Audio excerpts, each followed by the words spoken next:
नमस्कार। आज नेता प्रतिपक्ष राहुल गांधी ने एक और प्रेस कॉन्फ्रेंस की, एक और पर्दाफाश किया, चुनाव आयोग के सामने एक और सवालिया निशान लगाया। पहले लगता था एक घटना है, फिर लगा कि ये तो एक लड़ी बन रही है, और अब तो लगता है झड़ी लग गई। रोज चुनाव आयोग की गलतियों, गड़बड़ियों, फर्जीवाड़े के प्रमाण आ रहे हैं। रोज पाप का घड़ा भरता जा रहा। आज जो खुलासे किए हैं राहुल गांधी ने, ये नवीनतम खुलासे, नई तरह के खुलासे हैं। याद रखिए, एक ही आरोप बार बार अलग अलग जगह पे दोहराया नहीं जा रहा है। हर जगह पे कुछ नए खुलासे हो रहे हैं। आज जो राहुल गांधी ने कर्नाटका की आलंद और महाराष्ट्र की राजौरा विधानसभा क्षेत्र के बारे में जो आरोप लगाए हैं और प्रमाण दिए, वो पिछली बातों से भिन्न है। पहले वोट जोड़ने के, फर्जी वोट जोड़ने के आरोप थे। आज बड़े पैमाने पर फर्जी वोट काटने के आरोप लगे। पहले मामला सिर्फ इतना था कि कुछ लोगों ने जानबूझ के किसी एक विधानसभा क्षेत्र के अंदर गड़बड़ी की। आज के अगर आरोप सही हैं, और जो इससे पता लग रहा है कि ये तो पूरी एक फैक्ट्री खुली हुई है, फर्जीवाड़े की फैक्ट्री के प्रमाण पहली बार मिले हैं। यानी कि एक जगह नहीं, पता नहीं कितनी जगह इस फैक्ट्री से माल सप्लाई हो रहा होगा। अब तक आरोप ये थे कि चुनाव आयोग कुछ कर नहीं रहा है, लेकिन अब आरोप ये है कि चुनाव आयोग जानबूझकर फर्जीवाड़ी करने वालों को बचा रहा है। चुनाव आयोग की मिली भगत है इस फर्जीवाड़े में। आज के आरोपों पे विस्तार से चर्चा करने से पहले आपको बता दूं कि ये पहला आरोप नहीं। कम से कम 4 गंभीर आरोप आ चुके हैं। वोट चोरी के 4 बड़े तरह के प्रमाण हमारे सामने आ चुके हैं। पहला प्रमाण, वो जिसके बारे में पूरा देश जानता है, फर्जी वोट का, जो वोट चोरी का पहला प्रमाण कर्नाटका के बेंगलोर से महादेवपुरा नामक असेंबली कॉन्स्टिट्यूएंसी जो थी, बहुत बड़ी कॉन्स्टिट्यूएंसी है, उसके अंदर 6 लाख वोटर हैं। उसके बारे में राहुल गांधी ने प्रेस कॉन्फ्रेंस की थी, पूरे प्रमाण दिए थे, लाख वोट के प्रमाण दिए थे। आरोप क्या था कि इस 6 लाख की कॉन्स्टिट्यूएंसी में 1 लाख से अधिक, 1,250,000 ऐसे वोटर जोड़े गए थे जिनके पहली नजर में फर्जी होने का संदेह होता है। और क्यों संदेह होता है? क्योंकि ऐसे वोटर थे जिनके पते फर्जी थे, एक ही पते पर न जाने कितने वोटर दिख रहे थे, डुप्लीकेट दिख रहे थे, और नए वोटर जो कि 18, 19, 20 साल के होने चाहिए, उसका फॉर्म इस्तेमाल करते हुए बुजुर्ग लोग अपना नाम शामिल कर रहे थे। इस तमाम तरह के एविडेंस राहुल गांधी ने रखे। 1 लाख से अधिक वोटर की हेराफेरी का आरोप राहुल गांधी ने देश के सामने रखा था। और उसमें जवाब क्या मिला? जवाब मिला कि चुनाव आयोग ने पलट के राहुल गांधी से एफिडेविट मांगा। कहा, तुम एफिडेविट दो, नहीं तो देश से माफी मांगो। याद है आपको जो शानदार डायलॉग हमारे मुख्य चुनाव आयुक्त साहब ने दिए थे प्रेस कॉन्फ्रेंस के अंदर? ये हिंदी की कहावत है ना, उल्टा उल्टा चोर कोतवाल को डांटे। तो इतने गंभीर आरोप लगे, जिसके जवाब में चुनाव आयोग ने कहा, तुम एफिडेविट लाओ, हम क्या कर सकते हैं। और मजे की बात यह है कि पता लगा कि समाजवादी पार्टी ने एफिडेविट दिए थे। चुनाव आयोग ने प्रेस कॉन्फ्रेंस में कहा, नहीं नहीं नहीं, समाजवादी पार्टी ने कोई एफिडेविट नहीं दिए। समाजवादी पार्टी ने एफिडेविट देने का प्रूफ देश के सामने रख दिया। तो पता लगा जिन्होंने एफिडेविट दिए थे उन पे भी कोई कार्रवाई नहीं हुई। तो पहले क्या क्लेम था कि एफिडेविट दो तो कार्रवाई करेंगे, पता लगा एफिडेविट देने वालों पे भी कार्रवाई नहीं। ये किस्सा महादेवपुरा का था, वोट चोरी का पहला बड़ा प्रमाण जिसपे अब तक कोई कार्रवाई नहीं हुई है, कोई जांच नहीं हुई है, जिस जांच के लिए चुनाव आयोग को कुछ करने की जरूरत नहीं थी, केवल एक इंटरनल कार्रवाई का निर्देश देना था कि इतने लाख कैसे जुड़े, इसको देखो। किसी को नोटिस देने की जरूरत नहीं थी, चुनाव आयोग स्वयं ये सब काम कर सकता था। क्यों नहीं किया? आप सोचिए। वोट चोरी का दूसरा प्रमाण महाराष्ट्र के पनवेल विधानसभा से, और ये शिकायत करने वाले कांग्रेस के नहीं, पीडब्ल्यूपी, शेतकरी कामगार कामगार पक्ष जो है वहां की एक पार्टी, उस पार्टी के एक पार्टी के कैंडिडेट ने इसका प्रमाण रखा था। और इंपॉर्टेंट बात यह है कि उन्होंने इसकी शिकायत और प्रमाण चुनाव होने से पहले दिया था। चुनाव आयोग कह रहा है ना, कह रहे हार जाते हो उसके बाद तुम शिकायत करते हो, नहीं साहब, ये पूरा का पूरा आरोप और इसके सारे प्रमाण चुनाव से पहले दिए गए। आरोप क्या था? आरोप था कि उन्होंने बताया कि हमारी कॉन्स्टिट्युएंसी में हमें कम से कम 85,000 से अधिक डुप्लीकेट नाम दिख रहे हैं। डुप्लीकेट का मतलब ऐसे लोग जिनका मेरे ही असेंबली क्षेत्र में एक से ज्यादा जगह पे नाम, या ऐसे लोग जिनका पड़ोस की असेंबली कॉन्स्टिट्युएंसीज के अंदर नाम है। उन्होंने बाकायदा 85,000 से अधिक लोगों की सूची दी। एग्जैक्टली आपको मैं आंकड़ा बताऊं, उन्होंने दिए थे ये 85,211 डुप्लीकेट नामों की सूची दी। कुछ नहीं हुआ, ये नाम हटाए नहीं गए, चुनाव हो गया, वो कैंडिडेट चुनाव हार गया। अब इलेक्शन पिटीशन चल रहा है, जैसा आप जानते हैं पिटीशन कम से कम 4-5 साल चलता है, और अगर वो पिटीशन में जीत भी गए तब तक इस विधानसभा की कार्यवाही समाप्त तो हो जाएगी। चुनाव आयोग ने कुछ नहीं किया। वोट चोरी का तीसरा सबूत, जिसके बारे में चर्चा कम होती है लेकिन जो मेरे विचार से सबसे पुख्ता सबूत है, वो है उत्तर प्रदेश की कुंदरकी विधानसभा का, जहां उपचुनाव हुआ। कुंदरकी एक ऐसा विधानसभा क्षेत्र है जो सपा का बहुत मजबूत विधानसभा क्षेत्र है। 2022 में जब सपा प्रदेश में हारी, लेकिन कुंदरकी में जीती थी, 16% के मार्जिन से जीती थी, छोटे मोटे मार्जिन से नहीं जीती थी। लोकसभा चुनाव हुआ 2024 में, फिर सपा यहां पे लीड की। लेकिन लोकसभा चुनाव के बाद यहां विधानसभा का उपचुनाव हुआ, और देखिए उपचुनाव के अंदर क्या अजब गजब खेल हुआ, सब कुछ पलट गया। सपा जो कि पिछले चुनाव में 16% से लीड की थी, जीती थी यहां पे 2024 में, 2022 में, वो हार गई, और हारी थोड़े बहुत से नहीं, 65% वोट से हार गई। 65% वोट, समझ रहे हैं क्या हुआ? इसकी जांच हुई। जांच करने पे क्या पता लगा? ये इलाका है, ये कॉन्स्टिट्यूएंसी है जिसमें मुसलमानों की संख्या बहुत ज्यादा है। पता लगा तमाम मुस्लिम बूथों पर वोट डिलीशन हुआ था। लोकसभा चुनाव के बाद और विधानसभा का उपचुनाव होने से पहले यहां सिस्टमेटिक डिलीशन हुआ था मुस्लिम बूथों पर। यही नहीं, जिनका वोट बच गया था उनको वोट देने नहीं दिया गया। थानेदार ने, पुलिस ने धमका के लोगों को रखा, बाहर निकलोगे तो देख लेंगे तुम्हें, वोट नहीं पड़े उनके। और जो बीजेपी के स्ट्रांग होल्ड वाले बूथ थे, वहां दोनों चीजें, वहां लोकसभा चुनाव के बाद और विधानसभा चुनाव से पहले वहां दनादन वोट ऐड किए गए, ऐड भी हुए, और वहां पे मतदान भी धड़ल्ले से हुआ। तो 16% डाउन थी बीजेपी, 65% अप हो गई। ये कुंदरकी उत्तर प्रदेश का मामला है, पिछले साल की बात है, लोकसभा चुनाव के बाद की बात। चौथा सबूत है जो हम बार बार पेश कर रहे हैं आपके सामने, वो है SIR बिहार। उसकी लंबी चर्चा नहीं करूंगा क्योंकि मैं बार बार ये बात कह चुका हूं। आपको सामने सिर्फ 4 बात रखना चाहता हूं।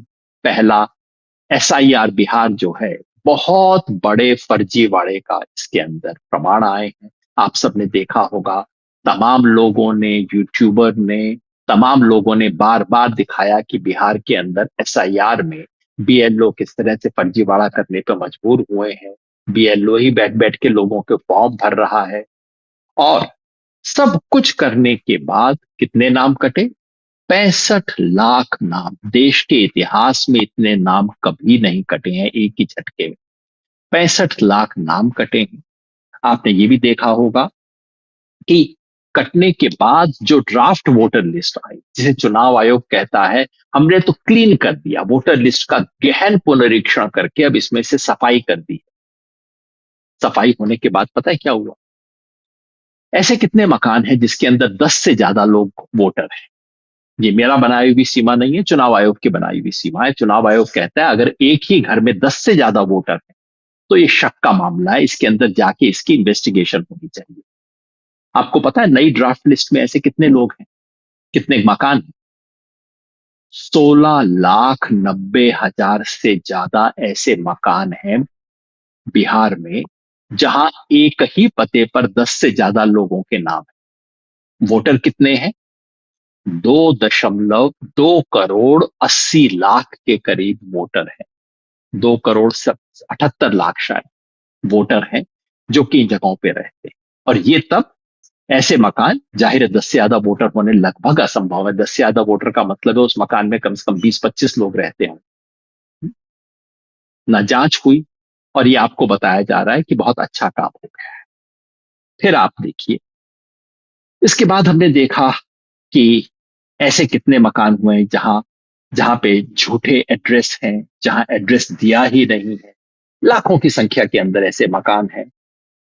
और हमने ये भी चेक किया कि जो नए वोटर जुड़ रहे हैं बिहार में एसआईआर में, इनकी आयु क्या है? महादेवपुरा के अंदर जो राहुल गांधी ने चेक किया था वो हमने इस बार चेक किया।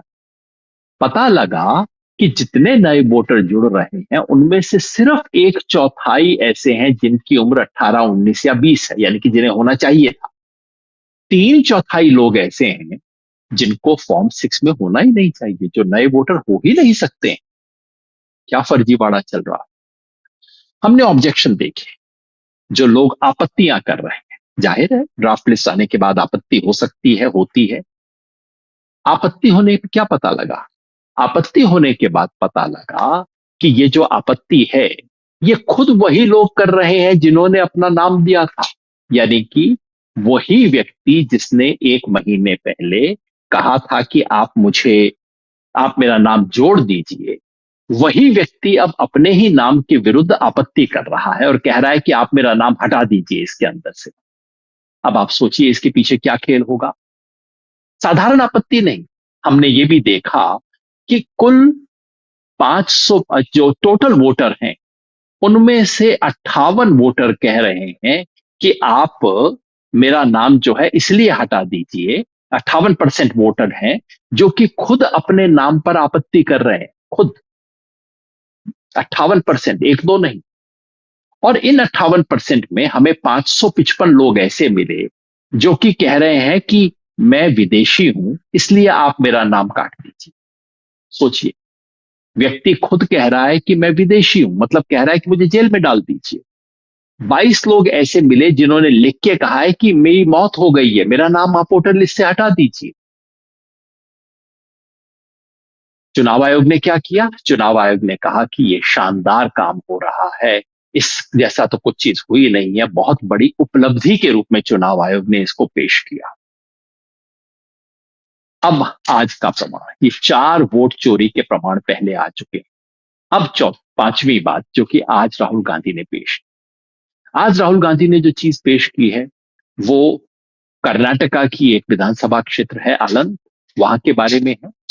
ये वो विधानसभा क्षेत्र है जहां पिछली बार कांग्रेस के नेता बी आर पाटिल सिर्फ 500 वोट से हार गए।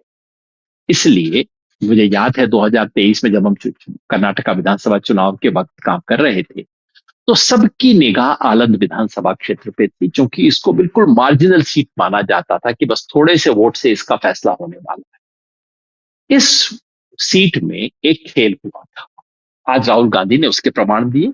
ये बात 3-4 दिन से अखबारों में भी आ रही है, द हिंदू के अंदर बहुत प्रोमिनेंटली ये खबर छप चुकी है। खबर ये, मामला ये है कि चुनाव होने से जस्ट पहले 6,000 से ज्यादा वोट काटने की एप्लीकेशन आई।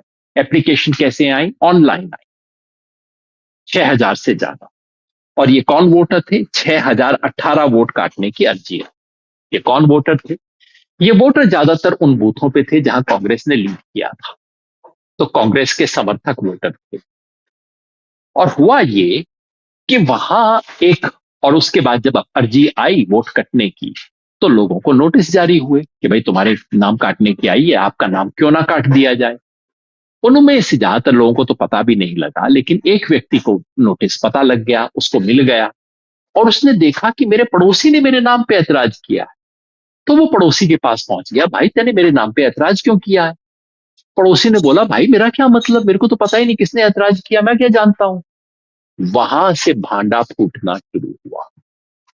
फिर वो कैंडिडेट बी आर पाटिल के पास गए, जो कि महाराष्ट्र के एक महत्वपूर्ण नेता है, संघर्षों के साथी है, उनके पास गए और उन्हें बताया कि देखिए ये तो आया है, कुछ और लोगों का भी आया होगा क्या। फिर उन्होंने पता करना शुरू किया तो उन्हें पता लगा कि 6,000 लोगों के नाम काटने की अर्जी आई। उन्होंने तुरंत उसके विरुद्ध प्रोटेस्ट किया और वो नाम नहीं कटे, कटे नहीं है वो नाम। और B.R. पाटिल मुश्किल से 10,000 वोट से वो चुनाव जीते। मतलब कि अगर ये 6,000 वोट कट जाते तो वो चुनाव हारने की स्थिति में लगभग आ सकते। खैर, ये हुआ। इसके बाद वहां पे FIR हुई, क्योंकि उन्होंने कहा कि ये तो बड़ा फर्जीवाड़ा हुआ है। बिल्कुल ठीक बात है, फर्जीवाड़ा हुआ है और फर्जीवाड़े के खिलाफ शिकायत की गई, इस पे FIR दर्ज हुई। जो वहां के चुनाव अधिकारी थे उन्होंने FIR दर्ज की। FIR दर्ज करने के बाद उन्होंने चुनाव आयोग से, FIR जब दर्ज हो गई तो पता करना है कि भाई ये कहां से आया। ऑनलाइन है।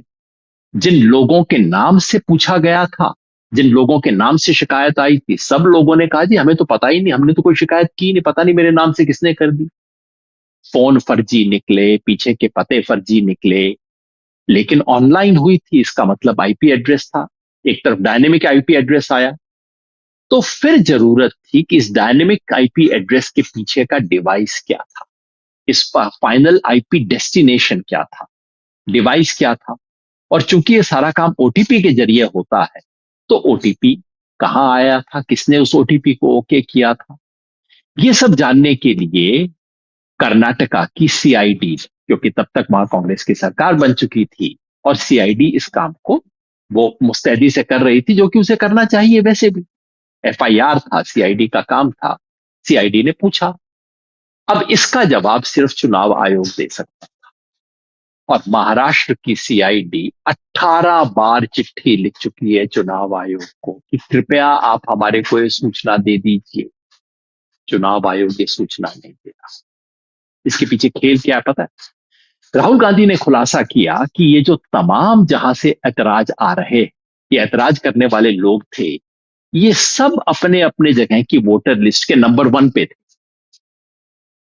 क्योंकि नियम ये है कि ऐतराज वही व्यक्ति कर सकता है जो कि उसी बूथ का, बाहर का व्यक्ति ऐतराज नहीं कर सकता। तो इसमें मतलब क्या हुआ? कोई कहीं पे बैठा हुआ था, दिल्ली में, बेंगलोर में, हम नहीं जानते कहां बैठा हुआ था, उसने एक सॉफ्टवेयर बनाया और सॉफ्टवेयर में कहा कि फला फला लोगों के नाम काटने हैं और इनका बूथ पे जो भी नंबर 1 व्यक्ति है उसके नाम से इन पे ऐतराज कर दो, इनके नाम काटने की अर्जी देनी। 36 सेकंड के अंदर 2 एप्लीकेशन भरे गए, जो कि कोई इंसान कर ही नहीं सकता है। तो राहुल गांधी ने आज पहली बार यह प्रमाण दिया कि ये जो खेल हो रहा था, ये खेल किसी सॉफ्टवेयर के जरिए पीछे से खेला जा रहा था। सॉफ्टवेयर के जरिए कौन ये खेल खेल रहा था, इसका पता तभी लगेगा जब आपको डेस्टिनेशन IP एड्रेस पता लगेगा, जब आपको उसके पीछे का फोन नंबर पता लगेगा, OTP किसको मिला, किसने उसको हैंडल किया, ये पता लगेगा, और किस डिवाइस से ये सारा काम किया गया ये पता लगेगा। लेकिन ये डिवाइस बताएंगे नहीं। चुनाव आयोग ने अब तक नहीं किया। तो मामला अब तक सिर्फ ये था कि चुनाव आयोग को कार्रवाई करनी चाहिए थी, चुनाव आयोग ने जांच नहीं की, कार्रवाई नहीं की। यहां तो चुनाव आयोग की मिली भगत का प्रमाण मिल रहा है कि चुनाव आयोग जानबूझकर बैठा हुआ है। अब चुनाव आयोग का जवाब आ गया है, औपचारिक नहीं है। चुनाव आयोग के सारे जवाब आजकल सूत्रों के जरिए आते हैं, मेरे ख्याल में सूत्रों के जरिए है, लेकिन मैंने खुद नहीं देखा, हो सकता है औपचारिक। जवाब क्या है? चुनाव आयोग कहता है, 2 तरह के जवाब देता है। आपने वैसे एक चुटकुला सुना? कोर्ट में वकील एक आदमी जज साहब ने एक आदमी से पूछा कि अरे तुमने इस आदमी को डंडे से मारा था? तो जज के सामने उस आदमी ने जवाब दिया, सर मेरे को 2 बात कहनी है। नंबर 1, तो मैं उस दिन शहर में था ही नहीं, मैं तो अपने रिश्तेदार के घर में था। तो जज ने कहा ठीक है, दूसरी बात क्या है? सर दूसरी बात यह है कि पहला थप्पड़ तो इसी ने मेरे को मारा था। आप समझ रहे? इसी का जवाब एग्जैक्टली यही। इसी कहता है कि देखिए ऑनलाइन तो हेराफेरी हो ही नहीं सकती, ऑनलाइन तो डिलीशन हो ही नहीं सकता। और दूसरा कहता है लेकिन FIR तो हमने ही दर्ज करवाई थी ना इसके पीछे। अरे भाई, अगर कोई हेराफेरी थी नहीं तो आपने FIR क्यों दर्ज करवाई? और अगर FIR दर्ज करवाई तो आप काम क्यों नहीं कर रहे हैं? तो कहते हैं ऑनलाइन डिलीशन हो नहीं सकता। हुजूर, किसको आप उल्लू बना रहे हैं? डिलीशन कोई भी व्यक्ति बाहर से नहीं कर सकता, डिलीशन तो इलेक्शन कमीशन ही करेगा। ऑनलाइन एप्लीकेशन हो सकता है कि नहीं? हो सकता है। इस केस में ऑनलाइन एप्लीकेशन आया था कि नहीं? आया था, आपकी खुद एफआईआर से स्पष्ट है। क्या चुनाव आयोग ने डिलीशन की कार्रवाई शुरू की थी कि नहीं? की थी, लोग खुद अपने मुंह से बोल रहे हैं कि हाँ, शुरू हुई थी। लेकिन बाद में चूंकि बी आर पाटिल ने समय पे पकड़ लिया, इसलिए रुक गई। तो किसको आप उल्लू बना रहे हैं ये कह के कि ऑनलाइन हो नहीं सकता? और दूसरा, चुनाव आयोग कहता है लेकिन एफआईआर तो हमने ही दर्ज करवाई थी। बहुत अच्छी बात है, आपने दर्ज करवाई थी, यानी कि उस अफसर ने दर्ज करवाई थी जिसको ये शिकायत मिली थी। उस अफसर को धन्यवाद, चुनाव आयोग भी धन्यवाद देना चाहता है तो उसको भी धन्यवाद। लेकिन हुजूर, अगर आपने दर्ज करवाई थी तो अब आप फॉलो अप क्यों नहीं कर रहे हैं? जब आपसे वो प्रश्न पूछा जा रहा है कि भाई आप और ये बताइए किस मशीन से ये सारी हेरा फेरी हुई, वहां तक पहुंचने में हमें मदद कीजिए। आप 1.5 साल से इस सवाल का जवाब क्यों नहीं दे रहे हैं? क्या खतरा है? कौन सी मशीन है? किस हेडक्वार्टर से काम कर रही है? कहीं बहुत बड़ा खेल तो नहीं है जो कि पर्दा जो उठ गया तो खेल खुल जाएगा? कहीं ये मामला तो नहीं है? जितना जल्दी से, जितनी तत्परता से आप राहुल गांधी के सवालों का जवाब दे देते हैं, घंटे भर में बीसी का जवाब आ गया, उतनी तत्परता से आप कर्नाटका की सीआईडी का जवाब क्यों नहीं देते हैं? तो वोट चोरी का खेल गहरा होता जा रहा है, बड़े सवाल पूछे जा रहे हैं। और अब सवाल ये आ रहा है कि ये चोरी है कि डकैती? सवाल इसलिए पूछा जा रहा है क्योंकि चुनाव आयोग जो जो सबूत चाहिए, उन सबूतों पे अब चुनाव आयोग बैठा हुआ है। चुनाव आयोग राहुल गांधी से कहता है, तुम साबित करो कि जो लोग फर्जी के थे उन्होंने वोट दिया कि नहीं। इसका एविडेंस तो आपके पास है, आप बैठे हुए हो, आप दो ना इसका एविडेंस, आप साबित करो ना। चुनाव आयोग कहता है एसआईआर में कि आप साबित करो कि गड़बड़ी है। अरे, आप तो सूचना नहीं दे रहे, सूचना सिर्फ आपके पास है, हमारे पास तो सूचना नहीं है। चुनाव आयोग ने जितने लोगों को नोटिस दिया है उसकी कोई लिस्ट देने को तैयार नहीं। जितने लोगों का नाम ऐड और डिलीट हुआ है उसमें से आधे भी लोगों का नाम आज तक चुनाव आयोग ने सार्वजनिक नहीं किया है। आप सूचना देते नहीं हो, फिर हमसे प्रमाण मांगते हो। और यही नहीं, जनता को सूचना देने के जो नियम है वो नियम चुनाव आयोग बदल रहा है। पहले नियम था कि आप सीसीटीवी मांग सकते हो फुटेज, अब चुनाव आयोग ने नियम बदलवा दिया है ताकि आप मांग ना सको। ये क्या छुपाने के चक्कर? धीरे धीरे चुनाव आयोग के इस महान संवैधानिक संस्था, जो एक जमाने में पूरे देश के लोग सर उठा के देखते थे कि हाँ, संस्था हो तो ऐसी, इस महान संस्था को, की साख को आज मिट्टी में मिलाया जा रहा है। और पलट के जो लोग इसका प्रमाण देते हैं, पलट के उन पे आरोप लग रहे हैं। आज किसी बीजेपी के नेता ने कह दिया राहुल गांधी भारत में वही करवाना चाहते हैं जो कि बांग्लादेश और नेपाल में हुआ। पलट के ये नहीं पूछते हैं कि चुनाव आयोग वो काम कर रहा है जो कि बांग्लादेश के चुनाव आयोग ने किया था, जिसकी वजह से बदनाम हो गया, जिसकी वजह से वहां इंटरिम सरकार सुप्रीम कोर्ट चलाया करता था। तो उल्टा चोर कोतवाल को डांटे, ये स्थिति हो गई। लेकिन जनता देख रही है, आप देख रहे हैं, हम देख रहे हैं। और अभी तो नेता विपक्ष राहुल गांधी कहते हैं कि हाइड्रोजन बम तो उन्होंने फोड़ा ही नहीं है। पाप का घड़ा धीरे धीरे भर रहा है, हम सबको निगाह रखनी है और वोट के अपने अधिकार की रक्षा के लिए संघर्ष करना है। नमस्कार।